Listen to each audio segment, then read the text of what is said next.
یہ قرآن اتنی بڑی نعمت ہے، اتنی عظیم نعمت ہے، میرے پاس اس کی عظمت کے لیے تعبیر کے لیے الفاظ نہیں ہیں۔ اتنی عظیم نعمت ہے کہ اللہ کے رسول صلی اللہ علیہ وسلم نے فرمایا تھا، علیک بذکر اللہ وتلاوت القرآن فإنہ ذکرک فی الارض وروحک فی السماء۔ تمہیں زندگی میں اگر لازم پکڑنا ہے تو اللہ کے ذکر کو، اس کی کلام مبارک قرآن کو، ہوگا کیا؟ یہ کام تم کر لو، دنیا کے اندر سب سے زیادہ عزت اور سب سے زیادہ احترام، توقیر و تبجیل اللہ عطا کریں گے تو تجھے عطا کریں گے، اور صرف دنیا میں نہیں، تم زمین پہ چلتے نظر آؤ گے، تیرا مالک ساتوں آسمانوں پر کھربوں فرشتوں کے سامنے تمہارے تذکرے کرے گا۔ معیار یہ نہیں ہے کہ وقت کا بادشاہ آئے تو کارپٹ بچھائے جائے، معیار یہ نہیں ہے کہ کرائے پہ لائے جائیں کارپٹ اور پھر بچھا کے پروگرام کے بعد اٹھا لیے جائیں۔ معیار تو یہ ہے چلے زمین پہ بلال اور اس کے قدموں کی آہٹ جنت میں سنائی دے۔ ایک معیار وہ ہے کہ دنیا والے دنیا کو بات سنانے کے لیے سینکڑوں ساؤنڈ سسٹم چیک کرتے ہیں، ایکوریسی کس میں ہے، لیکن پھر بھی جب وقت آتا ہے کبھی لوڈ شیڈنگ کے نظر ہو جاتا ہے اور کبھی کسی ٹیکنیکل فالٹی ہونے کی وجہ سے آواز پہنچتی نہیں۔ کمال یہ ہے بیٹھا انسان زمین پہ ہے، پڑھتا قرآن ہے، لیکن اس کی فریکوینسی چیک کیجئے، زمین و آسمان کا خلا 500 سال کا ہے اور پہلے آسمان کی تھکنس 500 سال کی ہے، اسی طرح دوسرے تیسرے چوتھے پانچویں چھٹے ساتویں آسمان تک یہی سلسلہ ہے۔ پھر اللہ ذوالجلال نے کیا کمال کیا ہے کہ ساتوں آسمانوں کے اوپر سمندر ہے جس کی ڈیپتھ بھی 500 سال کی ہے، اللہ کی کرسی ہے، اللہ کا عرش ہے، جنت ہے، بیٹھا زمین پہ قرآن پڑھتا ہے، لیکن اس کی آواز اللہ رب العزت جنت میں پہنچاتے ہیں۔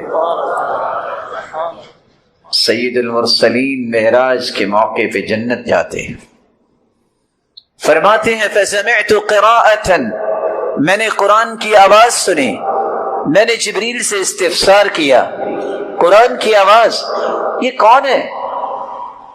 جواب ملا حارثہ بن النعمان، یہ آپ کے صحابی حارثہ بن نعمان ہیں، زمین پہ بیٹھے قرآن پڑھ رہے ہیں، ان کے قرآن کی تلاوت سے جنتی محظوظ ہو رہے ہیں۔ کسی ایک کمال کی بات ہو تو میں تذکرہ کروں، یہ صرف دنیا جہان میں سب سے اعلیٰ و ارفع ہی نہیں، کسی عمل کی قبولیت کے 3 ہی درجے ہیں، نماز پڑھیں، کوئی عبادت کریں، فرض ادا ہوتا ہے، اگر آپ اس کو جلدی جلدی پڑھتے ہیں بس اوقات ثواب نہیں ملتا۔ امام ابن القیم فرماتے ہیں قبولیت کا اگلا درجہ یہ ہے کہ انسان ذرا خوبصورت بنا لے، فرض بھی ادا ہوتا ہے، اجر بھی لکھا جاتا ہے، لیکن کمال کا درجہ یہ ہے کہ اس خوبصورتی سے عبادت کی جائے، فرض بھی ادا ہو، اجر بھی لکھا جائے، اور کھربوں فرشتوں کے سامنے اللہ جلال تعریفیں کر رہے ہیں۔ امام ابن القیم فرماتے ہیں وَهَذِهِ هِيَ الدَّرَجَةُ الْعُلْيَا لَا يُحِيطُهَا إِلَّا صَاحِبُ الْقُرْآنِ، قرآن کی تلاوت بھی عبادت ہے، جب وہ ترتیل کے ساتھ پڑھتا ہے، جب وہ ترنم کے ساتھ پڑھتا ہے، اس انداز اور کیفیت کو اختیار کرتا ہے جو رسول اللہ صلی اللہ علیہ وسلم نے سکھائی، تو یہ عبادت جو ہے اس کا فرض تو ادا ہوا ہی ہوا، قبولیت ہوئی ادھر سے اس کی تلاوت کا آغاز ہوتا ہے، ادھر اللہ ذوالجلال فرماتے ہوں گے انظروا یا ملائکتی انظروا الی عبدی یا ملائکتی، میرے فرشتوں میرے بندے کو دیکھو تو صحیح کتنا اچھا قرآن یہ پڑھ رہا ہے۔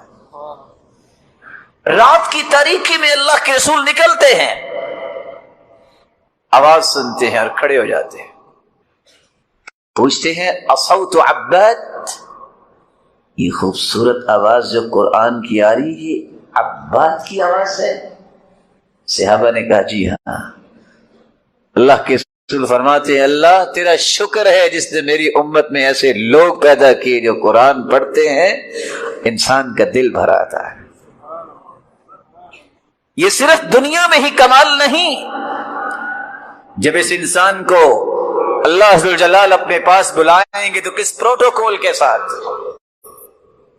حدیث لمبی ہے، رسول اللہ صلی اللہ علیہ وسلم نے فرمایا جب اس کی روح کو قبض کرنا ہوتا ہے تو فرشتے اللہ کی طرف سے نازل ہوتے ہیں، ملک الموت ابھی نہیں آتا۔ بعض روایات میں تذکرہ ہے کہ 18 فرشتے آتے ہیں 9 روح کو جنت میں لے جانے کے لیے اور 9 جہنم کے اندر لے جانے کے لیے۔ یہ فرشتے جنتی رومال لے کے آتے ہیں، جنتی خوشبوئیں لگا کے آتے ہیں، مدت بصری جہاں تک نظر جاتی ہے اتنی دور آرام سے بیٹھ جاتے ہیں۔ فیجیء ملک الموت، ملک الموت آتا ہے اور آ کے یجلس عند رأسہ، اس کے سر کے پاس بیٹھ جاتا ہے اور یہ نہیں کہتا نکلو، بلکہ اس مبارک روح کو یہ کہا جاتا ہے اخرجی اخرجی الى رضوان اللہ سبحانہ وتعالی وجنتہ ایتها النفس الطیبہ، اے پاکیزہ روح آ جاؤ اللہ کی مغفرت، اللہ کی رضامندی اور اللہ کی جنت کی طرف۔ پھر اس کی روح نکلتی ہے کس طرح؟ جس طرح مشکیزے سے پانی کا ایک قطرہ ٹپک کے گرتا ہے۔ جو ہی اس کی روح نکلتی ہے صرف آنکھ جھپکنے کے برابر وہ ملک الموت کے ہاتھ میں ہوتی ہے۔ اتنے لمحات ہی ہوتے ہیں کہ وہ فرشتے آتے ہیں، اسے فوراً ان جنتی رومالوں میں لپیٹ لیتے ہیں، جنتی خوشبوؤں میں لپیٹ کے آسمان کی طرف اڑان بھرتے ہیں۔ پہلے آسمان تک پہنچتے ہیں، دروازہ کھلوایا جاتا ہے، دربان پوچھتا ہے من، کون ہے کس کے لیے دروازہ کھولنا ہے، اور ساتھ ہی پوچھتا ہے یہ خوشبوئیں کس بات کی ہیں، ہے یہ کون؟ جواب ملتا ہے فلان ابن فلان، یہ فلان کا بیٹا فلان ہے۔ فیفتح لہ، پہلے آسمان کا دروازہ کھولا جاتا ہے، فیشیعہ ملائکۃ، پہلے آسمان میں جتنے فرشتے ہوتے ہیں اس روح کے ساتھ ساتھ پروٹوکول لیتے ہوئے دوسرے آسمان تک جاتے ہیں، دوسرے آسمان کو اسی طرح کھلوایا جاتا ہے۔ فیشیعہ ملائکۃ، اور ملائکہ وہاں سے بھی ساتھ ملتے ہیں، تیسرے چوتھے پانچویں چھٹے ساتویں آسمان تک فرشتے ساتھ ساتھ ہر آسمان سے جاتے ہیں۔ جب ساتویں آسمان تک پہنچتا ہے اس کو جنت کا نظارہ کروایا جاتا ہے، اللہ کا حکم ہوتا ہے اس کو ایک مرتبہ دنیا میں لے جاؤ، اس کو ایک مرتبہ دنیا میں لے جاؤ۔ فوراً اس کے جسم میں اس کو لٹا دیا جاتا ہے، ادھر اس کی تیاری ہو رہی ہے، قبر میں اسے لٹایا جاتا ہے۔ جو ہی قبر بند کر دی جاتی ہے اللہ ذوالجلال کے نورانی فرشتے آتے ہیں، سر کی طرف سے آتے ہیں، قرآن کہتا ہے پیچھے رہنا، اس سے سوال نہ کرنے، اس کو آرام کرنے دو۔ دائیں طرف سے آتے ہیں، نماز کہتی ہے پیچھے رہنا، بلکہ وہ خود کہتا ہے رک جاؤ، میری عصر کی نماز ابھی رہتی ہے، کہیں سورج غروب نہ ہو جائے۔ بائیں طرف سے آتے ہیں، زکوٰۃ کہتی ہے رک جاؤ۔ پاؤں کی طرف سے آتے ہیں، نیکیاں اور صلہ رحمی اور خیر خواہی کہتی ہیں حساب کی ضرورت نہیں ہے، اس کو آرام کرنے دو۔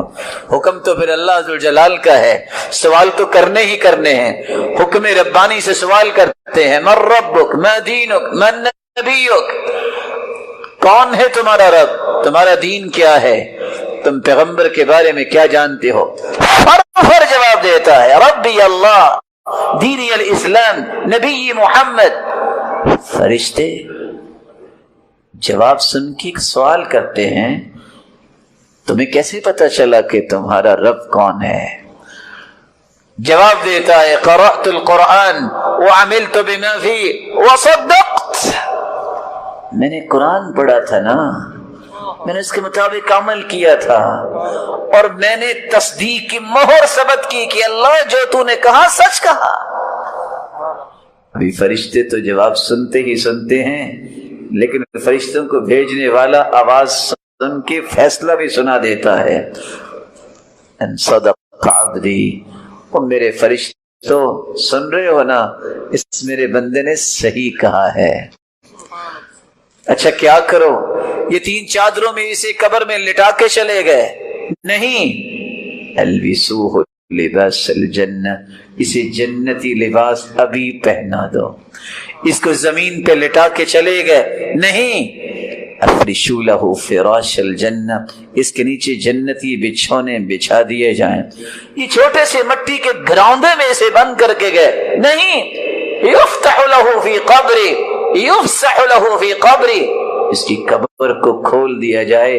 اللہ کتنی کو کھول دی جائے؟ مد بصری، جہاں تک اس کی نظر جائے اس کی قبر کو کھول دیا جائے۔ صرف قبر کو کھولا جائے؟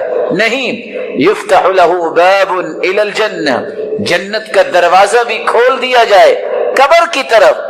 کیوں؟ فیأتیہ من ریحہا وطیبہا، یہ اتنی بڑی قبر جب ہو جائے گی، جنت کے دروازے سے جنت کی ہوائیں بھی آئیں اور جنت کی خوشبوئیں بھی آئیں۔ اس وقت یہ کہے گا ربی اقم الساعہ، ربی اقم الساعہ، اللہ قیامت جلدی قائم کر دے، حتی ارجع الی اہلی، میں اپنے گھر والوں کی طرف جاؤں اور بتاؤں کہ مجھے کیا انعام ملا ہے۔ کل کائنات سے اعلیٰ ہستی قرآن پڑھنے اور پڑھانے والی ہے، صرف دنیا میں نہیں، یہ زمین پہ ہوتا ہے۔ اس کے تذکرے، اس کی تعریفیں اللہ آسمانوں پہ کرتے ہیں۔ صرف تذکرے ہی نہیں، کس طرح پروٹوکول کے ساتھ اس کی روح کو قبض کیا جاتا ہے اور قبر کے عذاب سے اسے محفوظ کیا جاتا ہے۔ یہ خواہش تو کرتا ہے کہ میں دنیا میں جاؤں، لوگوں کو بتاؤں، دیکھیے یہ میرے عمل کا نتیجہ کیا نکلا۔ فرشتے کہتے ہیں نم کنومت العروس، سو جاؤ، اب قیامت تک تجھے نہیں اٹھنا۔ ادھر قیامت کی ہولناکیوں کا آغاز ہوگا۔ فَإِذَا نُفِخَ فِي الصُّورِ نَفْخَةٌ وَاحِدَةٌ،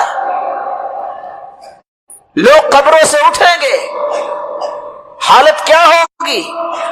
ہر شخص گر رہا ہوگا، سمجھ نہیں آئے گی کہ آج کیا ہونے والا ہے۔ یجیء القرآن کالرجل الشاحب، انتہا درجے کا خوبصورت انسان، چہرہ بھی خوبرو، دنیا جہان کی ایسی خوشبو ہوگی نہیں جو اس سے آ رہی ہوگی۔ کیا انوکھا لباس اس نے پہنا ہوگا۔ یہ شخص کہے گا انت ومن انت، یجیء بالخیر، آپ کون ہیں؟ لگتا ہے کوئی خیر کی خبر لے کے آئے ہیں۔ قرآن کہے گا میں وہی قرآن ہوں، اضمی ہواجرک، سخت گرمی میں جس کی وجہ سے تم روزہ رکھتے تھے اور رات کی تاریکیوں میں پڑھا کرتے تھے۔ آ جاؤ، انا عملک الصالح، میں تیرا عمل صالح ہوں۔ اور قرآن لے کے جائے گا تو کہاں؟ اللہ کے عرش کے نیچے۔ 50,000 سال کا دن قیامت کا، لیکن روایت بتاتی ہے جو قرآن کا علم حاصل کرنے والے، شریعت کو جاننے والے، پھر عمل کرنے والے، پھر اس پیغام کو دنیا تک پہنچانے والے، ان کے لیے صرف قیامت کو سکیڑ دیا جائے گا۔ وقت صرف اتنا ہوگا جتنا ظہر سے عصر کی نماز کا وقت ہوتا ہے۔ حساب و کتاب شروع ہوگا۔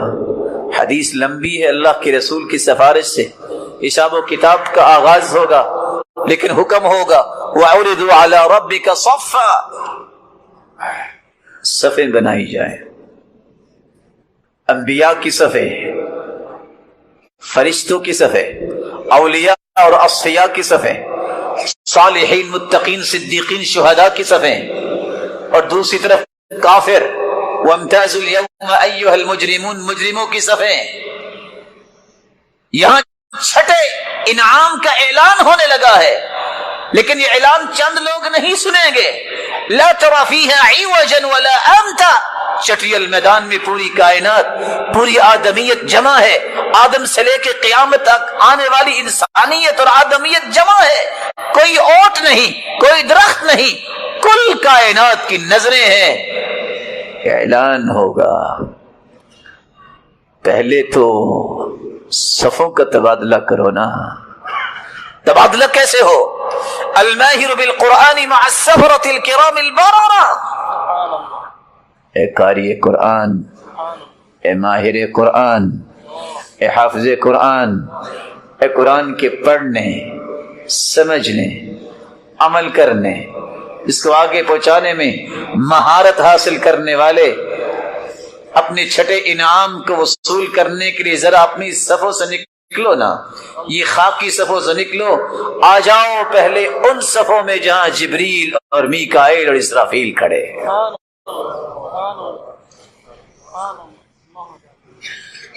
کیا کمال کا یہ پروٹوکول ہو۔ آج دنیا ترستی ہے کسی بڑے آدمی کے ساتھ ایک پکچر لے لیں، جس کو اللہ کا بلاوا آئے گا، آ جاؤ جبریل امین کے ساتھ۔ بڑا، اس سے بھی بڑا کوئی نام ہے؟ یجیء القرآن، جب یہ چھٹا انعام وصول کر لے گا قرآن پھر آئے گا، اور اللہ سے گزارش کرے گا کہ ساتھ میں انعام کا بھی اعلان فرما دیجئے، یا ربی حلہ، اللہ اسے اور بھی کچھ دیجئے نا۔ فرشتوں کے ساتھ تو کھڑا کر دیا، فیلبس حلۃ الکرامہ، دنیا کے پاؤں میں جوتی نہیں ہوگی، جسم پہ لباس نہیں ہوگا، اللہ قرآن کی سفارش کو کیسے قبول کریں گے؟ اقرأ القرآن فإنه يأتي يوم القيامة شفيعا لأصحابه، یہ قرآن پڑھا کرو، یہ سفارشی ہے، سب سے پہلے اللہ کے رسول کے بعد سفارش قبول کی جائے گی تو روزے اور قرآن کی سفارش کرے گا اللہ۔ کچھ اور بھی انعام دیجئے، ساتھ ہی ساتھ میں اعلان بھی ہوگا اور اس پہ عمل درآمد بھی ہوگا۔ فیلبس حلۃ الکرامہ، عزت کا لباس، جنتی خلعت فاخرہ، پوری کائنات کے سامنے اسے پہنائی جائے گی۔ یا رب زد ہو، قرآن کہے گا آٹھواں انعام کدھر؟ اللہ کچھ اور بھی دیجئے۔ فیلبس تاج الکرامہ، اللہ حکم دیں گے اور فرشتے تاج لائیں گے اور اس کے سر پہ سجائیں گے۔ ابھی یہ آٹھواں اعلان جو ہے وہ نہیں ہوگا، اللہ ذوالجلال کے فرشتے جو ہی تاج پہنائیں گے حکم ہوگا، والدین کدھر ہیں؟ والدین کدھر ہیں؟ والدین کو لایا جائے گا۔ البس والداه تاجا يوم القيامة ضوءه احسن من ضوء الشمس وفي رواية لا تقوم لهما الدنيا، اللہ اسے اور بھی کچھ دیجئے۔ یہ آٹھویں انعام کا اعلان ہونے لگا ہے، جہاں اس حافظ قرآن کے سر پہ تاج سجایا جائے گا، پوری کائنات دیکھ رہی ہوگی یہ کیا ہو رہا ہے۔ اس کے والد، اس کی والدہ کو لایا جائے گا اور ان دونوں کے سر پہ بھی تاج کو سجایا جائے گا، جس کی روشنی کیا ہوگی؟ سورج سے بھی زیادہ۔ امام ابن القیم فرماتے ہیں اور علماء لکھتے ہیں، یہاں اشارہ کس بات کی طرف ہے؟ جہاں پوری کائنات دیکھ رہی ہوگی، سورج سے بھی اگر اس کی روشنی بڑھ گئی تو گویا پوری کائنات کی توجہ کا مرکز بن جائیں گے یہ لوگ۔ کون؟ یہ عائلہ ربانیہ، یہ خوبصورت خاندان جس میں ایک حافظ قرآن ہے، والدین ہیں۔ لا تقوم لهم الدنیا، دنیا ساری کی ساری بیچ دی جائے، ان تاجوں کی قیمت ادا نہیں ہو سکتی۔ اللہ یہ ہر ایک کے نصیبے میں فرمائے۔ یہاں تک بس نہیں ہے، ایک نویں انعام کا اعلان ہونے لگا ہے۔ یا رب ارض عنہ، یہ سفارش ابھی کر رہا ہے تو قرآن ہی، یناشد فی ارضائہ لحبیبہ واجدر بہ سؤلا الیہ موصلا، کیا کمال کی سفارش ہے۔ نہ اللہ سفارش کرنے سے روکیں گے قرآن کو، نہ اس کی سفارش رکے گی، یہ بلکہ ضد کرے گا۔ کس طرح کیا ضد؟ اللہ اس سے راضی بھی ہو جائے۔ فَيَرْضَى عَنْهُ رَبُّهُ. اللہ ذوالجلال کے سارے انعام ہے تو رضامندی، جیسے کہ ابن حجر لکھتے ہیں، لیکن اللہ ذوالجلال پہ سب کچھ سنائیں گے، دنیا والوں گواہ رہنا میں اپنے اس بندے سے راضی ہو گیا.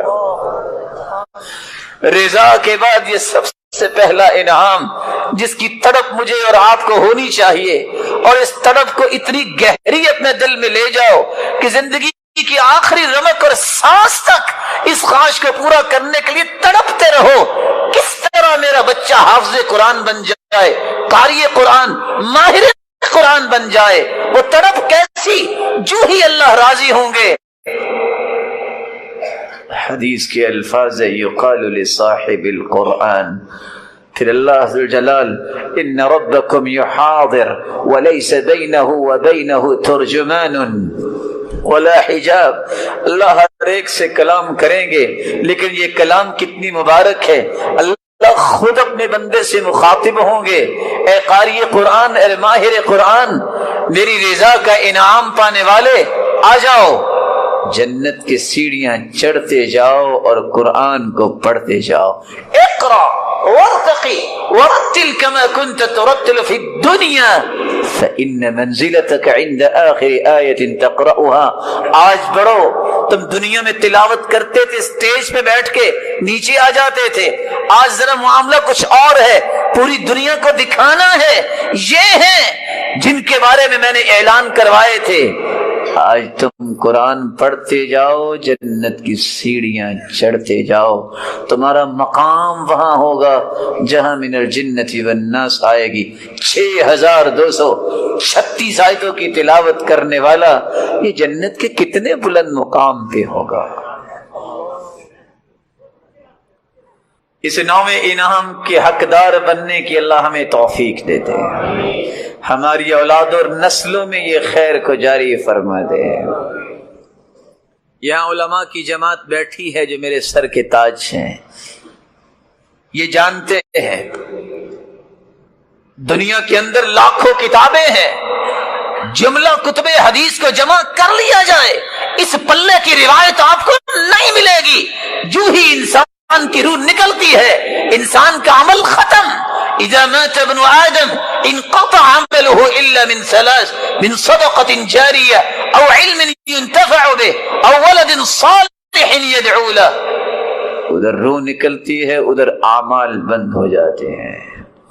اس کے بعد تو اجر ہے، یہ سزا ہے، یہ جزا ہے. لیکن 10واں انعام اللہ نے دنیا میں نہیں آخرت میں چھپا کے رکھا ہے. کن کے لیے؟ اہل